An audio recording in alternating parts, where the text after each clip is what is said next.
السلام عليكم. حلقة جديدة من حلقات دماغ كاست مع أيمن أحمد. ازيك يا أيمن؟ الحمد لله عامل حبيبي. ايه اخبارك؟ انت عامل ايه يا مكرم؟ الحمد لله.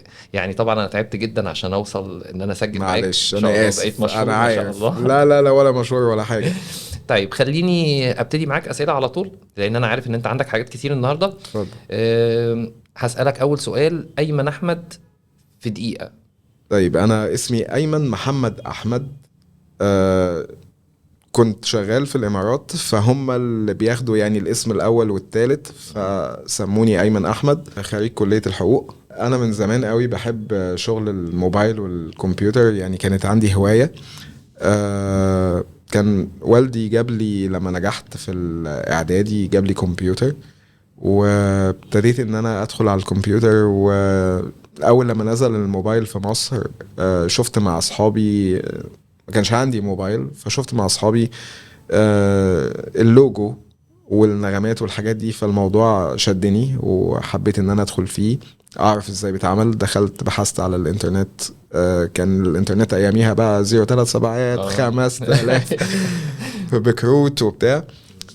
دخلت لقيت فيه، كان فيه منتدى جوال العرب تقريبا او حاجه. منتديات. اتعرفت ساعتها على شاب برضو كان هو سابقني بخطوه في المجال ده، كان اسمه ريمون. عارف ريمون طبعا. تروندو. تعرفنا على بعض، وابتديت ان انا ادخل في الموضوع واروح اشتري بقى الكابلات والبوكسات والكلام ده كله، وابتديت ان انا اتعلم واعلم. يعني انا النهارده كنت عايز ابيع الكابلات دي، فاروح اشتري وعشان ابيع ولما اجي ابيع لك، فطب انا عايز اعرف انا بستخدمها مش ازاي، عارف اشتغل فاعلمك بيها. بقى.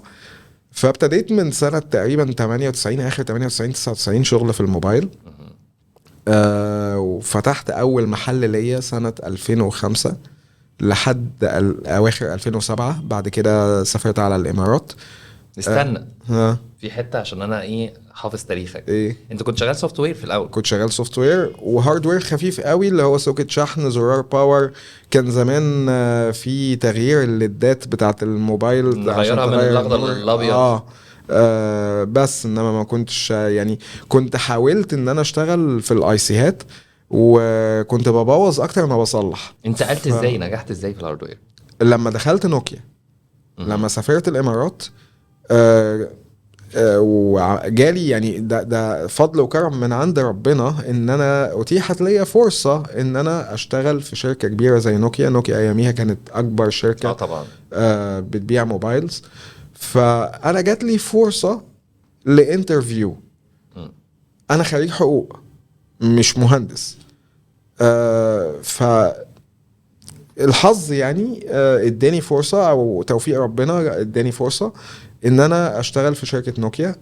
عملت الانترفيو، ويعني مدير السيرفيس هناك قال لي انت مش مهندس، انت خبرتك جميلة جدا بس انت مش مهندس. قلت له بص، انا مستعد اعمل اي حاجة في الدنيا عشان اشتغل بس في الشركة دي. انا حابب اني اتعلم، علموني. يعني انت بتقولي خبرتك كويسة، وانا بني ادم عندي شغف في الموضوع ده، فخدوني علموني. فقالي هنجربك بس لازم تاخد كورس دبلومة. قلت له يا ريت من فضلك اديني، انا عايز من ده. فدخلت كورس. طلعت منه حاجة اسمها نوكيا انجينير. ان انا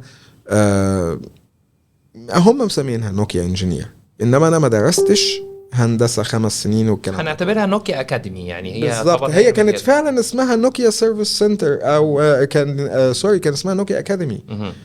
فطلعت واشتغلت. يعني وانا في الشغل كان بيبقى فيه كل تليفون بينزل له تريننج، له تدريب. كل انجينير بيروح تدريب مرة ويرجع يعلم الباقي. ففي يوم لقيت واحد من المهندسين متضايق، فبقول له مالك في ايه؟ وكان صاحبي قوي، كان فلبيني اسمه راؤول. فقلت له يا راؤول مالك في ايه؟ قال لي تريننج وقرف وبتاع. قلت له طب اروح بدالك؟ قال لي عايز؟ قلت له اه. قال لي هكلم المانجر. فكلمه، قال لي يلا انت اللي هتروح. انبسطت جدا. هو بقى عنده ولاده وبتاع ومش عايز يسيبهم وانا لوحدي اروح، انا عايز اتعلم حاجات جديده. فرحت وبعدين رجعت اديت التريننج للي معايا. بعد كده كان معانا واحد لبناني اسمه طلال، قال لي ايمن في تريننج تروح؟ قلت له قوي قوي. كلم المدير، خلاص بعتني. بعد كده خلاص المدير بقى على طول ما بيسألش او ما بيقولش مين أيمن يلا. يعني يلا ايمن روح التريننج وارجع ادي التريننج للناس. بعد كده طلعت من السيرفيس لان كان السيرفيس قفل. كانت بقى بداية انهيار نوكيا. ودخلت على المبيعات، فاخدوني مدير فرع، ومن مدير فرع لمساعد اوبريشن مانجر. وبعد كده الشركة قفلت، عملت شيفت كارير ورحت الطيران. انا كان الطيران عندي هواية من زمان، فطلعت على الطيران، درست طيران. وانا كنت بدرس اوريدي من قبل ما نوكيا تقفل بشوية بسيطة، واشتغلت مدرب طيران انستراكتور لمدة 2 سنين. وحصل ظرف ما كده خلاني سبتها وما كملتش في الطيران، ورجعت فتحت محل خاص بيا في الامارات من سنة 2014 لحد الكورونا. وبعد كده قفلته وجيت مصر وفتحت الأكاديمية اللي أنا فيها دلوقتي، إن أنا بعلم فيها صيانة الموبايل. وكانت يعني في مرحلة كده انتقالية، ان انا كنت في الامارات وبنزل ادي كورسات هنا وفي الامارات، ما حبيتش ان انا انزل مصر مرة واحدة عشان ما اخدش الصدمة مرة واحدة. دي حقيقة. فعملت عملية الانتقال دي في خلال 2 سنين لحد ما استقريت هنا في مصر في ايمن احمد اكاديمي. طيب ايمن احمد كده، انت عملت حاجتين، انت فتحت بيزنس لنفسك واشتغلت موظف في نفس الوقت. لقيت نفسك في انهي اكتر؟ والله كأيمن انا بحب العمل الحر احسن من ان انا اشتغل في مكان. بص، هو كل حاجة لها مميزاتها ولها عيوبها. اولا انك تكون شغال في مكان انت اخر الشهر نازل لك فلوس، انت مطمن عندك مرتب اخر الشهر نازل لك. لكن المرتب ده بيزيد بطريقة عاملة ازاي، دي بقى من العيوب. لانك انت مش مفيش حد بيشتغل في مكان بياخد مرتب بيزيد كذا مرة كل كام شهر. انت بتزيد كل سنة كل سنتين مع التضخم والحاجات دي بتفرق معاك. العمل الحر انت بتديله فهو بيديك، بس في بعض الاحيان الماركت بيكون وحش، فانت ملزم انك عندك مسؤوليات، موظفين، التزامات، ايجار، كهرباء، الكلام ده كله، فدي فلوس عليك، فدي بتعمل لود. فكل حاجة لها مميزاتها ولها عيوبها. انك تشتغل في كيان كبير ده بيضيف لك وبيضيف لخبرتك، وبيبقى اسمك مرتبط بان انا اشتغلت في المكان ده. فلما بتروح تشتغل في مكان تاني فبيكون عندك تقل شوية. يعني أنا لما اقول انا لما اروح مثلا اشتغل في سامسونج واقول لهم انا كنت شغال في نوكيا، غير لما حد يكون شغال كان فاتح محل موبايل وراح يشتغل في سامسونج، هيقولوا انت مين؟ مش معترف بيه اساسا. بالظبط. فكل حاجة لها مميزاتها ولها عيوبها. طيب بما اننا اخدنا اللاين بتاع الموبايلات، فخلينا ناخد منك شوية اسئلة او شوية اجابات للناس اللي موجودة في المجال. خليني اقول لك ان انت ابتديت حياتك بان انت اشتغلت سوفت وير، بعد كده ابتديت دخلت رحت نوكيا واشتغلت هاردوير. فخليني ارجع بيك ورا شوية. لو انت عندك 20 سنة 21 سنة وعايز تدخل مجال الموبايل، اروح اخد كورس ولا انزل السوق؟ سؤال بيتوه ناس كتيرة جدا. انا مش مع خطوة ان انا اجي اخد كورس اتعلم فيه فك وتركيب الموبايل واعمل الحاجات البسيطة دي. هخرج من الكورس ده مش هكسب فلوس، حقيقي مش هتكسب فلوس. الحاجات دي بسيطة جدا ونفستها عالية، ناس كتيرة بتعملها كتير جدا. وواحد يغير لك سوكت ب 30 جنيه و40 جنيه وتيجي تفتح الموبايل، اصلا الموبايل يروح جاي الشاشة مكسورة منك فتلبس. فاللي بيخش في الحلقة الصغيرة دي ما بيكسبش. ممكن الخسائر اللي يخسرها تخليه يتقفل من الشغلانة، مع ان الشغلانة جميلة، فيها تشغيل دماغ، فيها فلوس كويسة جدا، بس انت لازم تخشها بقلب جامد. ودي اصعب حاجة، ان الناس بتبقى خايفة ان تو انفست، خايفة انها تستثمر مبالغ في ادوات. يعني تلاقي دايما اي حد دلوقتي داخل عايز يخش مهنة الموبايل يدور على ارخص الادوات. ما ده مش صح. ارخص الادوات دي هتكعبلك. ليه؟ هو معاه مبلغ، انا المبلغ ده عايز الم بيه كل حاجة. اكتر حاجة اقدر المها، مش هدفعه في حاجة واحدة. هو مش فاهم ان لو دفع المبلغ ده في حاجة واحدة الحاجة دي هي هتساعده. طب ما انا هجيب منين يعني؟ ما انا جبت حاجة واحدة، طب هجيب الحاجة الباقية التانية منين؟ طب ما انا هشتغل ازاي؟ فهي معضلة فعلا. الحل المظبوط ان انا لما هحب اخش شغلانة صيانة الموبايل ابص لها على انها مشروع، سواء انا بشتري ادوات او اني داخل اخد كورس. فانا داخل مشروع يا جماعه، انا مش داخل العب قمار ان انا معايا شويه فلوس وداخل اجرب حظي. لازم اكون انا بني ادم بيستهويني الحاجات اللي هي فيها تفكير وتشغيل دماغ. يعني مثلا عارف انت، انا واحد بحب الصيد، فوانا بصطاد كانت السنارة ممكن تتكعبل مني.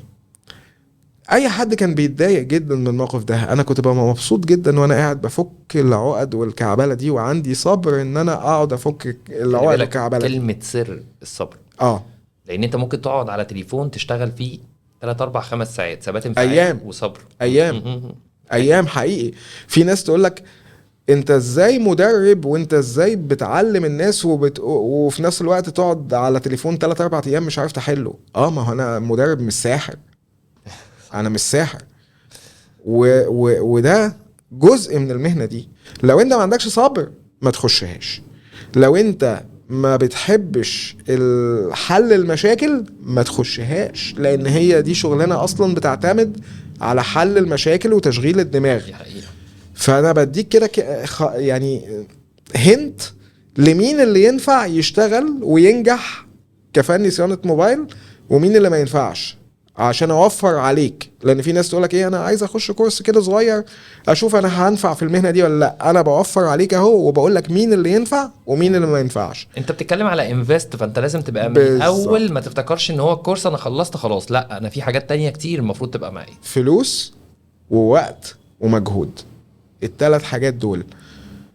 طب انا معيش وعايز يعني واحد مثلا، انا النهارده مثلا معايا عربيه لانوس،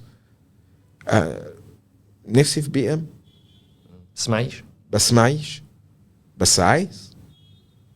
طب بس معيش بس عايز. خلاص هنفضل قاعدين.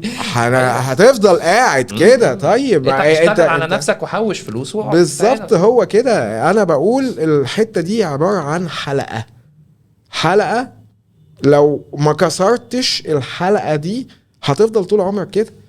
انا جالي طلبة بتقول لي انا نفسي اجي اخد الكورس ده من 5 سنين واخيرا حققت حلمي. اقول يا نهار اسود، 5 سنين مستني. انا اعتقد ده هينجح قوي ده. انت عارف هو لو كان جه من 5 سنين كان هو دلوقتي بقى فين؟ ما هو معاه فلوس ولا لا؟ هو ما بيجيش ليه؟ ما هو يا جماعة هو انفست متوسط، مش كبير خالص. ولو استثمرت في المكان الصح يعني في 3 شهور ماكسيمم تكون مرجع الانفست ده تاني. انت لسه كنت بتتكلم معايا بتقولي ان احنا في التدريب نفسه في ناس ممكن بتطلع الفلوس دي جوه التدريبة نفسها من كام تليفون صلحهم بالزبط. خلاص غطى نفسه بالظبط. فانت لو ما كسرتش الحلقة بتاعت انا عايز بس معيش مش عارف، هتفضل زي ما انت. ايوه دي مشاريع القهاوي. ويفوز باللذة كل مغامر. حلو. فهي لازم يعني تاخد خطوة، غير كده مش هتطلع قدام. دي حقيقة. طيب نطلع من مجال الموبايل ونروح لسؤال تاني. أيمن أحمد، كل واحد فينا ليه مفاتيح.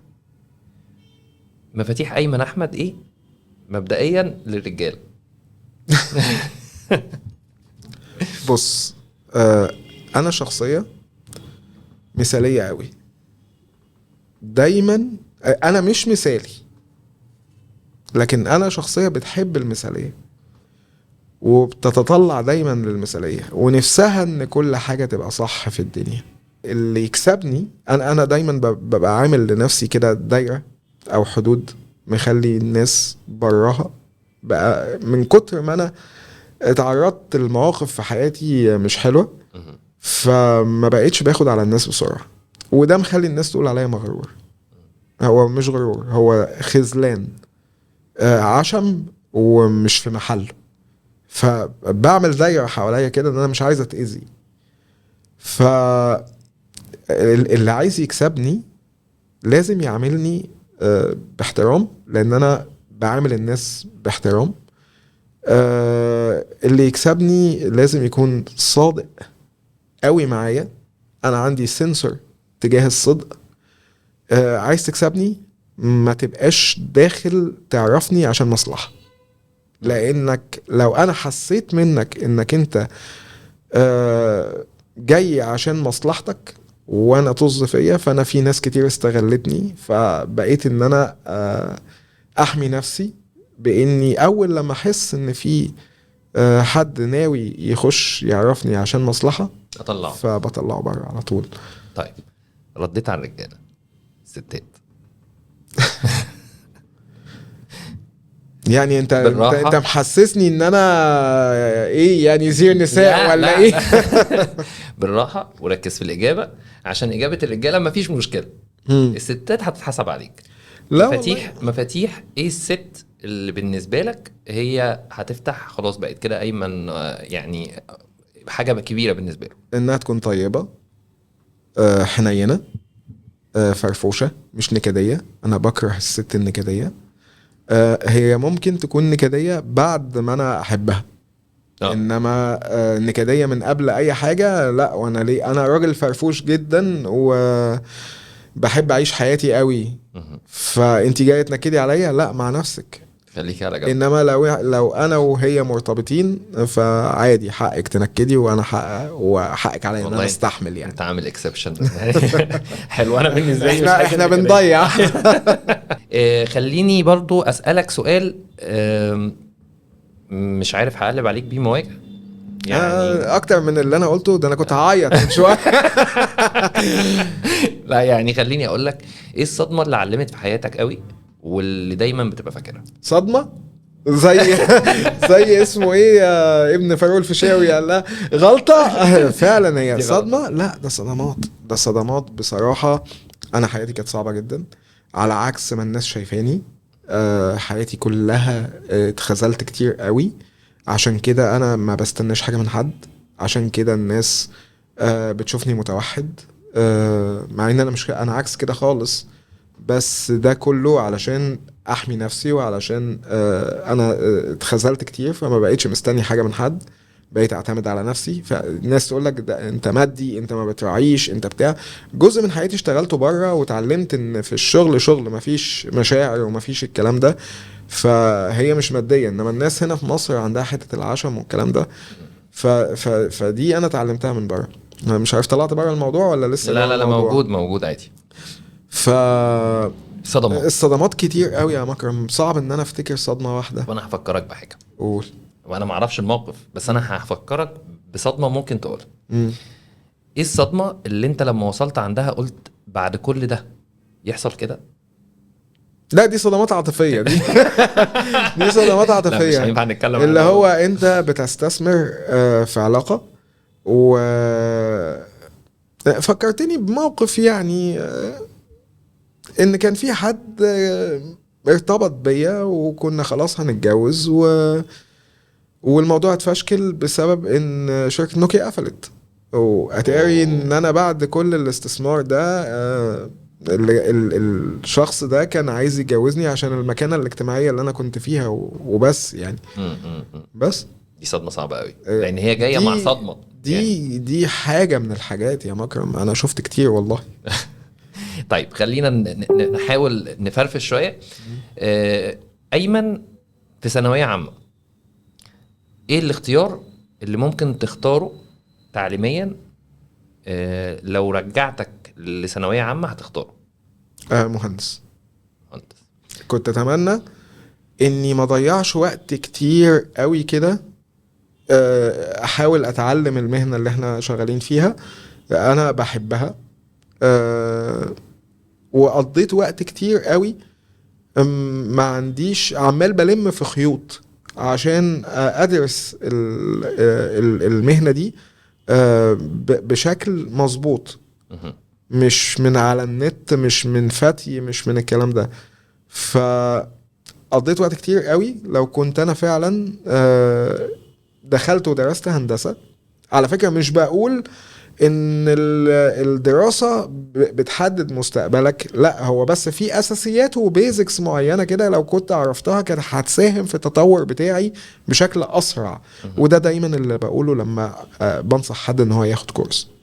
وانت لوحدك انت ماشي في ملكوت الله، ماشي ضايع، عمال بتلم نقطة من هنا على ما مش عارف ايه، انت من اللي هنا بتتعب بتعمل منهجك بنفسك يعتبر. بالظبط. يعني المنهج اللي انت بتدرسه وتبقى انت ماشي عمال بتجمع، يجي حد يسرق منك. يسرق منك ازاي بقى؟ ان هو يديك معلومة غلط، يمشيك في طريق. تخيل انت رايح مشوار وواحد يجي تسأله اروح المكان الفلاني ده منين، فيقول لك من هنا، فيوديك مشوار وتلاقي نفسك راجع منه فاضي، وترجع تاني لنص الطريق، وبيضيع عليك وقت ومجهود. فانت كل بني ادم لازم يكون له منتور. دي نصيحة، انك انت عايز تتعلم حاجة، شوف مين سبقك فيها، وانت عاجبك الراجل ده وعاجبك اللي وصل له، روح له قول له اديني من اللي انت عرفته. بيوفر وقت كبير جدا كبير. لا تتخيل والله العظيم يا مكرم ان البني ادم ياخد كورس، والله وربنا شاهد على كلامي، مش عشان ده شغلي واكل عيشي، انا كده كده رزقي جايلي من غير ما اتكلم عن الموضوع ده. بس انا لما اروح اخد كورس وحد يكون بيراعي ضميره وبيراعي ربنا في شغله واكل عيشه، ويهتم بالطالب ويعلمه صح، الطالب ده وفر على نفسه وقت وفلوس اضعاف اضعاف اضعاف الكورس. لو دفع في الكورس ايا كان المبلغ، فهو بيوفر على نفسه، لان انت معرض انك تبوظ اجهزة، وبوظان الاجهزة بيجي معاه سمعة وحشة. يعني النهاردة انا رحت صلحت تليفوني عند مكرم، لو التليفون ده باظ كل اللي اعرفه مش جاي، هقول انا همشي بميكروفون في الشارع، اوعى تروح عند مكرم ابن اوعى تروح هناك. فانا لما بوظ سمعة وحشة، تاني حاجة بخسر فلوس، تالت حاجة انا لو قاعد ما بعرفش اصلح، بيجي لي التليفون بفتحه الاقي نفسي مش عارف اوصل، بقفله بديه للعميل، ما بوظتوش، انا كده بخسر. دي حقيقة برضو. ليه؟ انا المفروض انا قاعد بعمل شغل، بعمل مجهود عشان اكسب. طب انا فاتح التليفون وقافله، مخاطرة، شاشة تتكسر، حاجة تبوظ، التليفون يكون متلصم، اول لما اتفتح خلاص اتفرط، طفى التليفون، مجازفة. طب انا عديت المجازفة دي بس ببلاش، انا كده بخسر. دي حقيقة. في نفس الوقت انا كده ما بتعلمش، يبقى انا واقف مكاني ماديا وواقف مكاني علميا. فوالله بنصح الناس بانها تتعلم، ما بقولش تعالوا تعلموا عندي، انا بنصح الناس انها تتعلم وخلاص. هو على فكرة انت بتتكلم في نقطة، هو المدرب هو تعب سنين عشان يلم المنهج بتاعه ويديه. فانا لما يجي النهارده ايمن احمد يبقى شغال مثلا بيعمل منهج بقاله 10 سنين بيعمل منهج، واجي انا اقول له رحت خدت عنده كورس، طبعا احنا بنتكلم على حد عنده ضمير وعنده علم، فانا رحت خدت عنده كورس، فانا ال10 سنين اللي هو تعب فيهم دول انا خدتهم ومشيت في شهر. هقول لك على حاجه، الموضوع مش بس كده، الموضوع انت قادر تشيل قد ايه. انا النهارده عندي منهج، جزء من المنهج اسمه تتبع اعطال.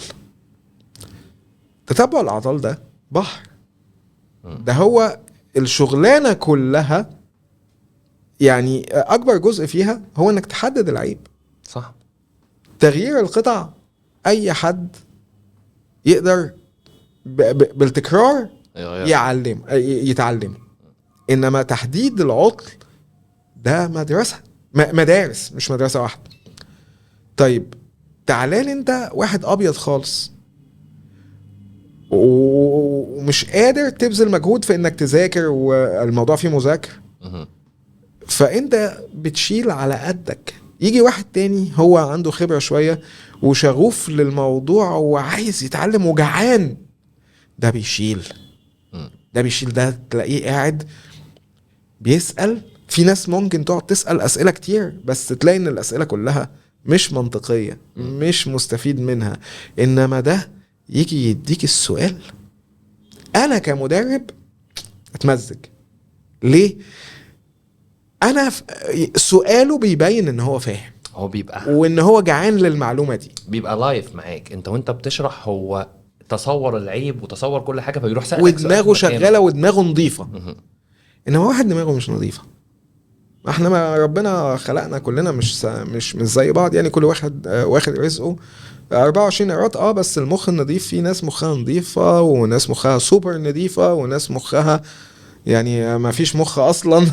فالبني ادمين بتختلف طبعا. فكل واحد يقدر يشيل شيلة غير التاني. فاللي هو بيبقى جعان للمعلومة ومخه نظيف والكلام ده بيطلع مستفيد جدا يعني. انا بحطك على بداية الطريق الصح. انت واحد قدامك اكتر من طريق، مش عارف انهي واحد فيهم الصح. قدامك 10 بيبان مقفولين، انت مش عارف انهي واحد فيهم الصح. فانت هتجرب تفتح الباب الاولاني وتمشي شوية، لا مش هو ده الطريق، فترجع تاني تفتح الباب التاني مسدود، تفتح الباب التالت مش عارف ايه. لا انا بمشيك على طريق الصح. انت النهاردة رايح داخل البلد انت ما تعرفش فيها حد وما بيتكلموش لغتك، هتعرف توصل للاماكن اللي انت عايزها؟ نعم. ولا محتاج مترجم او GPS؟ محتاج طبعا. محتاج حد يدلك على الطريق. فده اللي انا بعمله. انا ما اقدرش افتح لك دماغك احط USB هنا انسخ الخبرة دي واديها لك. دي قدرات. غير القدرات، عقل بيفكر غير عقل. وبالنسبة للعقل لسه اول مرة يشرب المعلومة او يمتص المعلومة، بتبقى غير اللي اتكررت عنده اكتر من مرة ومارسها وجربها بايده وثبتت خلاص، بقت اترسخت خلاص. فالوضع هنا بيكون مختلف. انت بتيجي بتتحط على اول الطريق الصح وبتطلع انت تبني خبرتك. اللي داير بقى ايه؟ ان يجي حد يقولك انا هاخد كورس عشان اطلع ادي كورس. يا ايمن خدتها من على لساني، بس استنى عشان انا لو جاوبت اجابتك انت ده انا هادي النهارده، مش هشتم ولا هعمل اي حاجه. خليني بس في حاجه تانية كمان. ده انا هروح اخد كورس عند كل المدربين عشان الم كل المناهج، فيبقى انا اكبر منهج موجود في اللي موجود، فالناس تجيني. خليني بقى اخد منك الاجابه بشكل، عشان انا عارف ان ايمن احمد لو سبته هيفرم الدنيا، فخلينا نعمل حاجه كويسه جدا. ايه الخطوات اللي المفروض اعملها؟ انا كنت هسالك السؤال ده، هقول لك طيب رايك ايه في الناس اللي بتاخد كورسات وتطلع تدي كورسات؟ فخليني امشي بطريقه مختلفه. انت عندك انتقاد لده وانا معترف بيه، حلو قوي. قول لي انا عايز ابقى مدرب، ايه الخطوات اللي اعملها عشان ابقى مدرب؟ يبقى انا كده اتكلمنا بسلام نفسي. لا هو الموضوع والله ما انا مش بنتقد للانتقاد، انا بوضح العمليه عامله ازاي. لان هو الناس دلوقتي شايفه ان كورس ده واحد قاعد بيتكلم وبيشرح وبياخد فلوس. ده ايه الحاجه السهله دي شغلانه سهله قوي. يلا انا عايز اعمل كده. هي الموضوع على فكره والله مش سهل خالص. هي مسؤوليه، هي مسؤوليه وفيها حاجات كتير، فيها جزء تعليمي. بالزبط. انت بتعرف تعلم ولا ما بتعرفش تعلم؟ انت معاك المعلومه عارف تقولها تشرحها للناس، دي حاجه. فيها ثبات انفعالي لان انت بيحصل معاك مواقف لازم تبقى انت عندك ثبات انفعالي عشان تدي للناس ثقه في نفسها، المتدربين اللي عندك. بالزبط. فيها حاجات كتير. لكن خليني برضو اخد منك الحته، انا عايز ابقى مدرب التنمويه. انا دلوقتي عايز ابقى مدرب. التدريب في حته محتاجه موهبه شويه، محتاجه قبول شويه، محتاجه اسلوب. والحته دي لو مش عندك فانت تقدر تشتغل عليها بانك تروح تاخد كورس عشان تبقى ترينر، عشان تعرف ازاي توصل المعلومه. ده علم لوحده، ده بند تاني لوحده. طيب انا علشان ابقى ترينر، عشان ابقى مدرب، لازم يكون عندي خبره. طب انا دلوقتي دخلت اخدت كورس هنا وهنا وهنا وهنا وهنا، انا على بدايه الطريق، ما عنديش فين الخبره؟ طب انا فني صيانه بقالي 10 سنين، طب ال10 سنين دول كان فيهم تطور ولا لا؟ ما انا بيجي لي ناس بيقول لي انا عايز اخد كورس، بتعرف تعمل كذا؟ لا. بتعرف تعمل كذا؟ لا. اقول له تعالى خد كورس المبتدئين. مبتدئين عندي غير المبتدئين بره. انا مسمي كورس اللي هو الليفل بتاع ان انا هدخل اشتغل مع البورد ده اسمه عندي مبتدئين. فيقول لي بس انا مش مبتدئ. قال له لا، انت مبتدئ في المذر بورد. انت بقالك 7 سنين شغال واقف محلك سر ما بتعملش حاجه، فانت هنا لسه في الليفل ده. طيب يبقى دول ما اسمهمش 7 سنين خبره. فين الخبره؟ مفيش. ما بنتش حاجه. انت عملت خبره في حاجه قد كده. فالنهارده انا اخدت كورس. عقل البني ادم ما بيحتفظش ب100% من اللي اخده، من المعلومه اللي اخدها. ما يعني مش فاكر كام بالظبط بيحتفظ بكام في المية بالظبط، بس يعني انت اخدت الكورس، هتطلع من الكورس هتفقد جزء من المعلومات. طيب في اسئله في الكورس ما اتسالتش. انا كل كورس بتعلم منه. لازم تبقى ماشي بالعقليه دي، لانك لو اقتنعت انك انت بقيت الاله بتاع المجال ده انت كده بداية الفشل. بالظبط. فكل كورس انا بتعلم منه. ليه؟ بيجي واحد مبتدئ خالص ما ملوش في المهنه يسال سؤال عمره ما خطر على بالي. المدرب اللي واثق من نفسه ما يخجلش يقول انا ما اعرفش. اللي مش فاهم حاجه ده يقول لك هي احفظها كده، هي كده اتعلمناها كده، هي احفظها زي ما هي كده. وفي واحد بيهبط وفي واحد يهبط. لما حد يسالني سؤال انا ما اعرفوش، انا بستغلها فرصه اني اتعلم الشيء ده. وفعلا ببقى بشكر البني ادم اللي هو جا في دماغه السؤال ده، انا ما جاش في دماغي. فمره على مره على مره بتتكون الخبره. فانت عشان تبقى مدرب لازم تقضي وقت في المجال وانت شغال، ويكون الوقت اللي انت مقضيه ده طول ما انت شغال بتسعى انك تطور نفسك. فانت بتاخد كورس وتشتغل، وتروح تاخد كورس وتشتغل، وتاخد كورس وتشتغل، لحد لما تحس انك مالك الحتة دي، فتبتدي تعمل تدريبات. طيب يجي بقى هنا حتة ايه؟ القبول وتوصيل المعلومة. دايما اقول ان مش كل فني شاطر يعرف يبقى مدرب شاطر. انا شاطر جدا في ان انا بعمل الشغل ده، التعامل مع البورد وتتبع الاعطال، ومفيش جهاز بياخد في ايدي ساعة، وبشبلن وبعمل وقت بتتشقلب على الحيطة، بس ما تعرفش توصلي المعلومة. ليه يا عم ما اعرفش؟ سهل جدا، اقف واشرح. طب انا سمعتك بس مش فاهمك. المفروض المدرب يكون عنده اسلوب واثنين وثلاثة واربعة، علشان البني ادمين اللي قدامه دول مش زي بعض وخلفياتهم مش زي بعض. فشرحت الفلان وشرحت المجموعة كلها فهمت ما عدا 2. فشرحت الواحد منهم يعني بنفس الاسلوب اللي انا شرحته اول مرة، بس بتركيز اكتر وبتفاصيل اكتر، فهم. ولسه في واحد ما فهمش، رحت جايب له مثال تاني خالص خارج المهنة، كأني بعامل طفل عنده 3 سنين وبشرح لطفل عنده 3 سنين لحد لما يفهم. دايما بيقولك اذا انت عايز تشتغل في مجال التدريب والحاجات دي، لازم تكون قادر توصل اصعب معلومة للي قدامك باسلوب كأنه طفل، كأنك بتشرح لطفل، عشان المعلومة تقدر توصلها لكذا حد. بس انا عايز ابقى مدرب، هو ده طيب عايز اسالك سؤال. انت تدريباتك كتير، ولكن خليني اقول لك ايه اكتر تدريبه معلمه معاك؟ بص، بجد يعني انا هي جت في دماغي كده على طول، ما كنتش متوقع السؤال ده. بس كان عندي تدريبه كانت مبتدئين. المجموعه كان ما بينهم تناغم رهيب، والمجموعه كانت دمها خفيف جدا جدا جدا. بتاعت المركب دي؟ لا ما كل يعني المجاميع اللي بتبقى في الصيف بنطلع اللي هي رحلة اليخت دي مع بعض عشان برضو ايه نكسر الحاجز بتاع التدريب. انا في الشغل عصبي جدا، واللي ما بيذاكرش انا شفت لك خرزانات وشغل لا انا مجنون بتحاول عليهم والله العظيم.